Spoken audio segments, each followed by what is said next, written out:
E agora passamos a palavra, neste momento, então, para o secretário de Estado, chefe da Casa Civil, o procurador da Fazenda Nacional, Tadeu Alencar, para proferir o seu discurso de 15 minutos.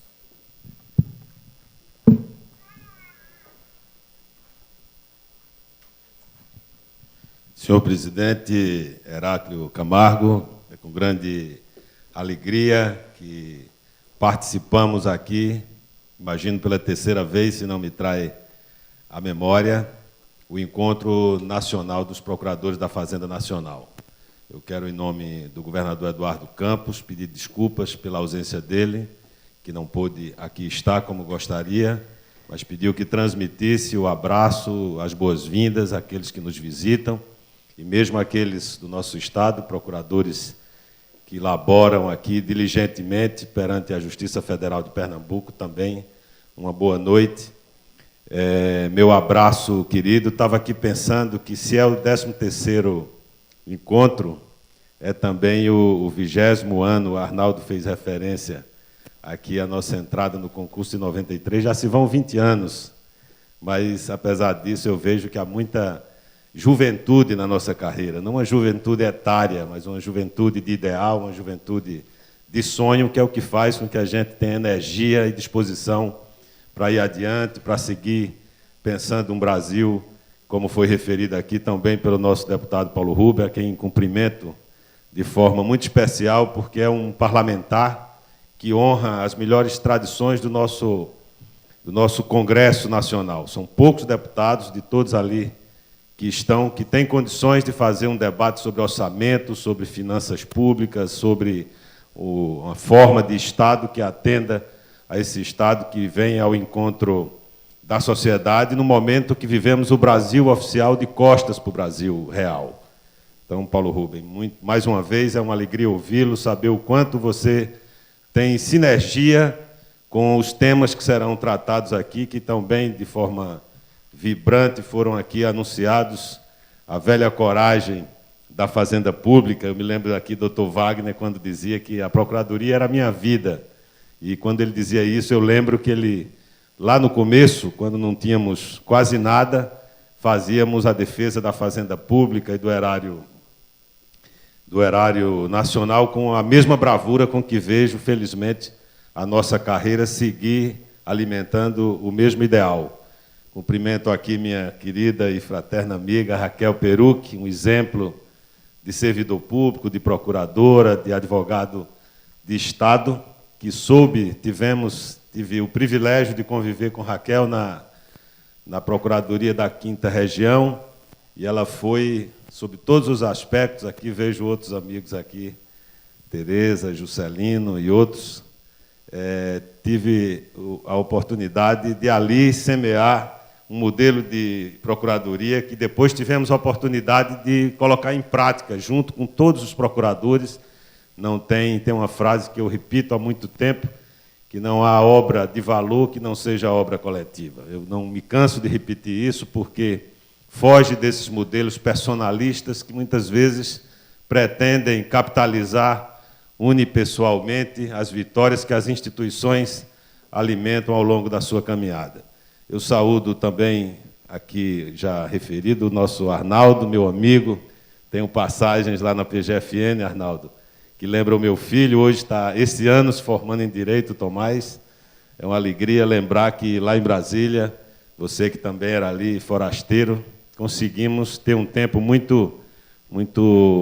importante, de grande relevo na vida da nossa instituição. E doutor Bruno, representando aqui o Conselho Federal da OAB, o nosso presidente, Marcos Vinícius Furtado Coelho, que tem uma vida também dedicada às melhores causas da advocacia brasileira. Meu boa noite. E a todos os colegas. Eu vinha pensando aqui, né, há 2 anos nós estivemos lá no Ceará e conversávamos mais ou menos uma realidade que continuamos vivenciando na nossa instituição. No momento que eu reputo de grande efervescência em nosso país, há muito pouco tempo, agora em junho, vimos as grandes cidades brasileiras e até as pequenas cidades serem invadidas pelo sentimento de grande insurgência, que é talvez e eu fiquei aqui, quero dizer, Heráclio, você que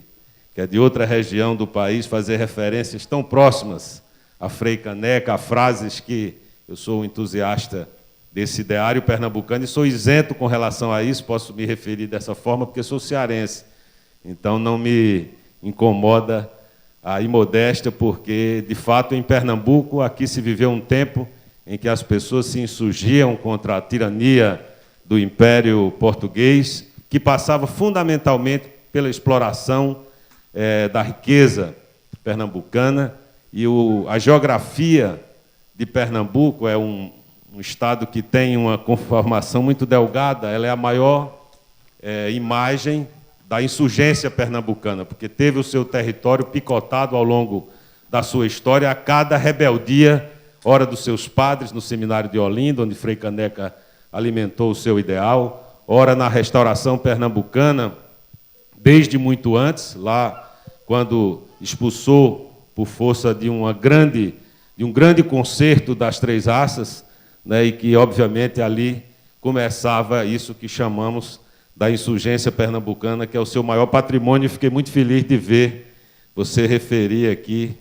essa frase de Frei Caneca, que eu acho que é o símbolo disso: quem bebe da minha caneca tem sede de liberdade. E essa sede de liberdade que fez com que as pessoas no Brasil inteiro, depois de um hiato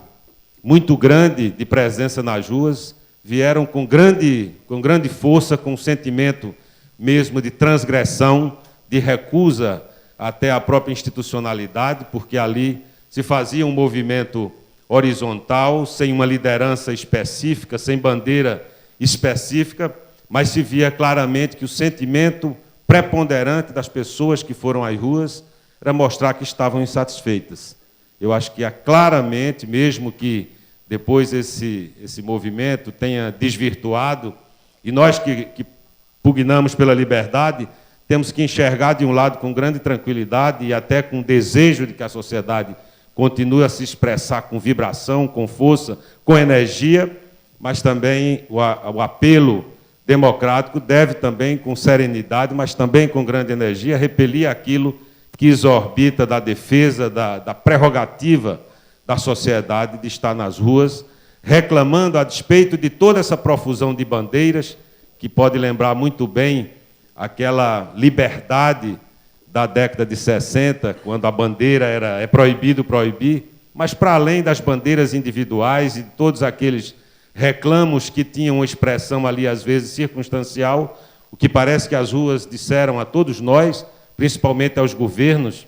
que, se tiverem atenção com a voz que vem das ruas, certamente colherão uma oportunidade de melhorar. Para além dessa difusão de bandeiras, o que parece dizerem às ruas é que estão querendo duas coisas traduzidas no Estado democrático, radicalmente democrático, um Estado onde haja controle social, onde haja transparência, onde haja meritocracia. É impossível pensar democracia sem controle social, sem transparência, sem liberdade de manifestação, em sua mais ampla acepção, e, fundamentalmente, na gestão pública, a meritocracia. Chega desses apaniguados de séculos que vivemos aqui no Nordeste, mas vivemos no Brasil de lado a lado, porque nós fomos, a nossa base econômica e social se fez principalmente em cima de um patrimonialismo atávico que fez com que o Estado brasileiro servisse muito mais às elites que estavam aqui e ali, a fruir as riquezas acumuladas pelo povo brasileiro e que, ao longo dos séculos, foram forjando um Estado que servia a essas elites, mas não servia à sociedade. E as ruas estavam a reclamar: nós queremos um Estado democrático, de um lado, e, de outro lado, um Estado eficiente.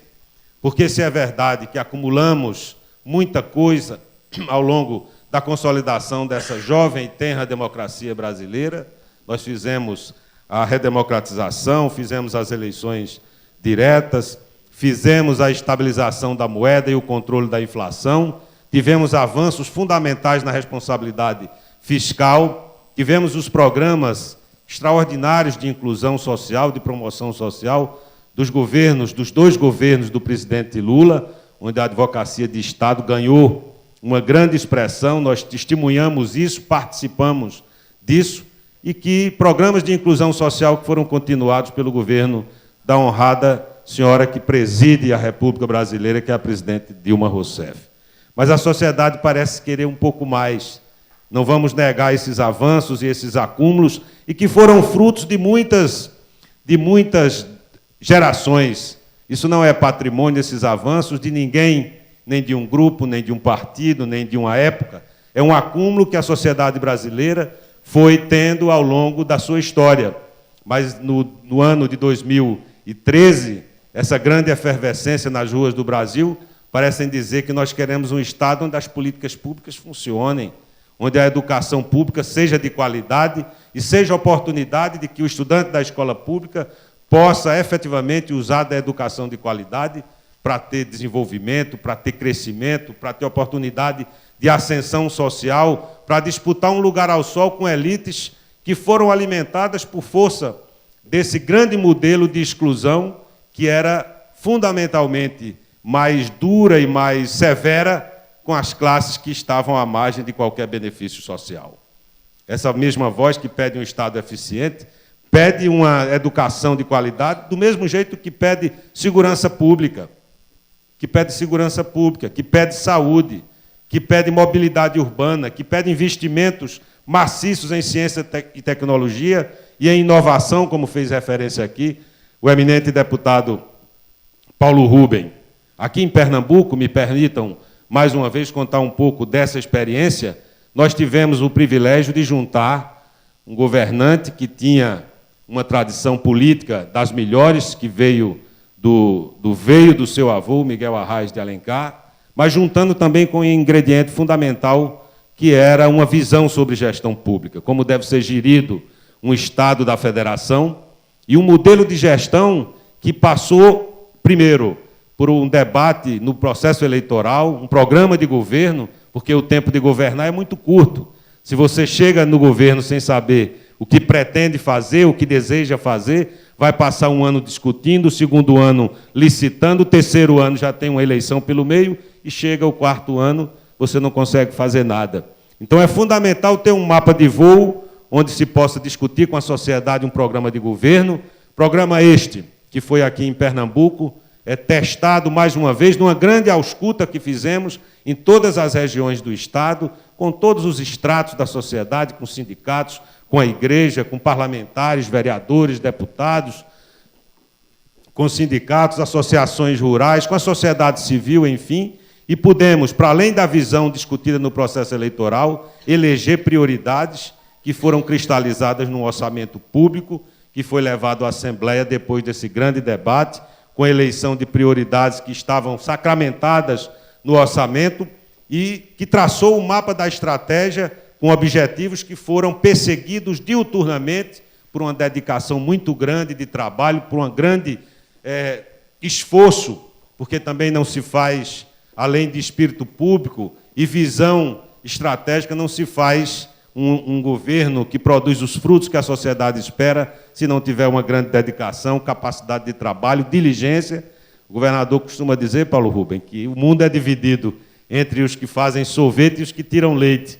Então, quem tira leite acorda cedo, trabalha muito, se dedica, e foi isso que fez com que a gente pudesse aqui experimentar um pouco dessa visão de juntar a visão política com a gestão pública, com o Estado democrático, que dialoga com a sociedade, que tem transparência. Nós aqui criamos a controladoria e colocamos ela em nível de secretaria no primeiro mês de governo. E esse modelo de controladoria, com o portal da transparência, ele é considerado o terceiro portal por uma instituição que é absolutamente idônea, que é a Transparência Brasil. De modo que nós tivemos aqui essa oportunidade, há um tempo em que também olhávamos os grandes desafios de um Estado marcadamente fundado na exclusão, na monocultura da cana, e nós podemos falar isso enquanto Advocacia de Estado, porque enfrentamos aqui, me permitam mais uma vez fazer uma referência a esse grande debate que fizemos, já trazido aqui a questão do setor sucroalcooleiro, com a velha questão do crédito prêmio do IPI, que todos lembram, que começamos aqui, como existia no TRF da 4ª Região, aqui na 5ª, e que depois tivemos a oportunidade de levar o STJ, que há 2 anos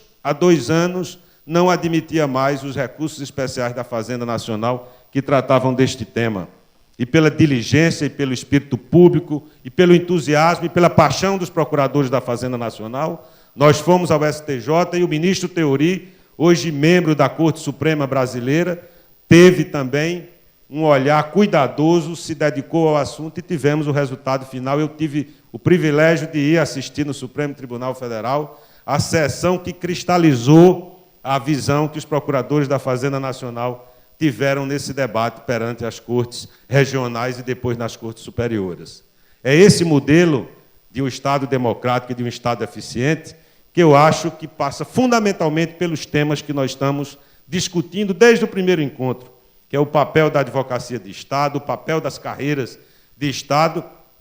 Não se faz política pública consequente, né, que seja independente em relação aos governos, porque nós não somos agentes de governo, somos agentes do Estado brasileiro. Não se faz política pública sem autoridade técnica, sem a independência funcional, sem um papel do gestor público que possa colher nessas carreiras uma estabilidade no Estado da Federação ou no Estado brasileiro, para além da sucessão e da profusão de cargos comissionados que geram uma verdadeira descontinuidade nas políticas públicas, uma falta de memória. A cada ciclo nós assistimos isso, né? Na Federação Brasileira, que tem, de modo singular, o município como ente federativo. Nós temos sucessão aqui de grupos políticos que negam absolutamente a memória do que veio antes, criando aí um vazio na administração pública, de todo modo absolutamente nociva aos interesses da sociedade e da população. Eu faço referência também, dentro desse mesmo prisma, à necessidade de que nós demos seguimento, venhamos a dar seguimento a uma série de conquistas que foram acumuladas ao longo do tempo. Quando nós entramos na Procuradoria em 1993, nós tínhamos 100 procuradores da Fazenda Nacional, e recebemos 300. Desses 300, parte foi para a AGU, e aqui no TRF da 5ª Região, tinham 3 procuradores perante uma corte de 15 desembargadores. Evidentemente que os recursos da Fazenda Nacional, ainda que com todo o compromisso e o esforço dos procuradores, mas a falta de estrutura levava a uma absoluta falta de afirmação da posição da Fazenda Pública em juízo. E nós superamos esses entraves estruturais. Hoje nós temos, eu me lembro que conseguimos, naquele momento, aprovar o projeto de lei que trazia um número de vagas que aí sim dá a consistência necessária a esse enfrentamento com a advocacia privada, bem treinada, alimentada por uma boa formação técnica, mas isso é muito pouco para um país do tamanho do Brasil, com desafios, com desigualdades, com realidades absolutamente diferentes em todas as suas regiões. Então, temos necessariamente seguir adiante com o processo de estruturação da advocacia de Estado. Eu tenho grande confiança, Raquel, que as novas gerações que estão na Procuradoria, vejo aqui, agora falando mesmo de juventude mesmo, gente que certamente tem um papel fundamental no futuro da Procuradoria. Eu quero dizer que, apesar de estar ausente, de certa maneira, há alguns anos, mas eu não esqueço o rio da minha aldeia, presidente Heráclio, porque se a gente não tem raízes no lugar onde a gente colheu essas lições, certamente a gente vai se perder aí por falta de referência, de identidade histórica, e do mesmo jeito que preservamos essa nossa herança da insurgência aqui em Pernambuco, eu tenho uma grande atenção com as lições e com os valores que aprendi na Procuradoria da Fazenda Nacional, entendendo que ali, quando todos os ministérios na esplanada já estavam dormindo, o Ministério da Fazenda estava ali, onde todas as grandes questões da nação brasileira passam sob apreciação. Tenho 1 minuto, vou ter que ser brevíssimo,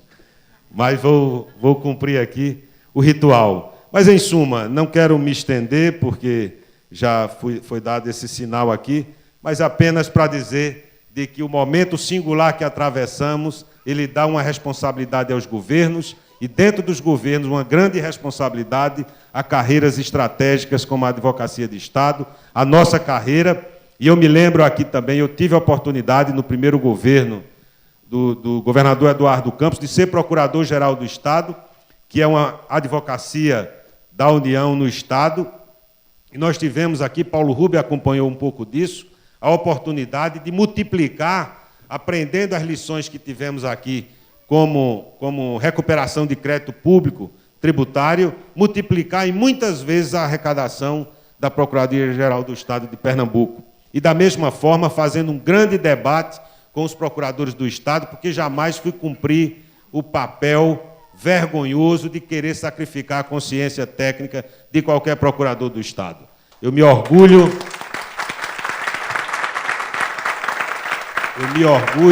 de ter passado 4 anos no momento em que o Estado estava num dinamismo econômico, recebendo empresas nacionais e multinacionais, gerando uma enorme quantidade de desafios do ponto de vista econômico, da instalação de conglomerados importantes, de desafios do ponto de vista de instrumentos novos, como os consórcios públicos, como parcerias público-privadas, e nós tivemos ali um debate duro, muitas vezes necessário, para que a gente pudesse, depois desse debate, porque a melhor forma de acreditar uma ideia é combatê-la com dureza, e nós saímos do outro lado ali, preservada a consciência jurídica dos procuradores, mas também deixando lições de que o órgão jurídico não é apenas controle, ele tem que fazer o controle inteligente, que tem responsabilidade com as políticas públicas, ao ponto de chegarmos um dia a ouvir por que é que temos que fazer novos hospitais se os antigos hospitais estão sucateados. E essa opção do mérito administrativo não é do procurador, não é do advogado do Estado, é de quem recebeu a investidura popular para fazer as escolhas, e o nosso papel é ajudar a que essas políticas públicas sacramentadas nas urnas sejam colocadas de pé, mas colocadas de pé de um modo digno, sob o signo da Constituição e das leis do nosso país. De modo que eu tenho esse grande sentimento de que trouxe para o governo do Estado de Pernambuco o que melhor aprendi aqui na minha instituição, Procuradoria da Fazenda Nacional. Tenho certeza que o governador, quando foi me buscar em Brasília, eu já tinha aceitado voltar novamente a ocupar um cargo na Procuradoria da Fazenda Nacional, e uma semana depois tive que pedir declinado o convite que me fez o então Procurador-Geral, hoje ministro da AGU, o Luiz Inácio Adams, para dizer que tinha sido convidado a vir a Pernambuco, e eu não tenho dúvida de que o que chamou a atenção do governador foi o nosso desempenho como advogado público, como procurador da Fazenda Nacional, aqui e nos tribunais superiores. E, por fim, tenho certeza também que orgulho e honra a tradição da minha instituição ao participar de um governo que tem respeito à institucionalidade, porque me deu condições, inclusive, como Procurador-Geral do Estado, de fazer uma associação com os procuradores, um pacto que terminou trazendo a Procuradoria-Geral do Estado de Pernambuco para um outro patamar. De sorte que eu tenho aqui o orgulho de prestar contas publicamente aos senhores e senhoras para dizer que trouxe para o governo o que melhor aprendi entre vocês e trouxe para vocês o resultado do nosso trabalho. Pernambuco hoje é um exemplo em muita coisa, tem um pacto pela vida, que não é uma política apenas de governo, mas um grande esforço, um grande concerto entre várias instituições, e nós saímos da vergonhosa estatística da cidade Recife, capital do Estado, de mais violenta do país, para ter um índice de redução nos homicídios de mais de 60%. E assim fizemos, olhando sempre para aqueles que mais precisam, porque é quem mais dependem das políticas públicas, e estamos convictos que, por força do entusiasmo de brasileiros, daqueles que estão envolvidos, como estamos envolvidos, sempre com os grandes interesses do país, poderemos almejar, daqui a pouco, um futuro melhor, um Estado que possa olhar para os mais pobres, para os que mais precisam, que possa, o Brasil oficial, não dar as costas, mas olhar de frente para o Brasil real, saber que temos grandes desafios, e esses desafios passam também pelas nossas mãos. Eu desejo que tenham, nesses 3 dias de debate, eu quero me convidar amanhã a estar aqui presente no show de Alceu Valença, que é um artista que vocês conhecem, que nós vamos,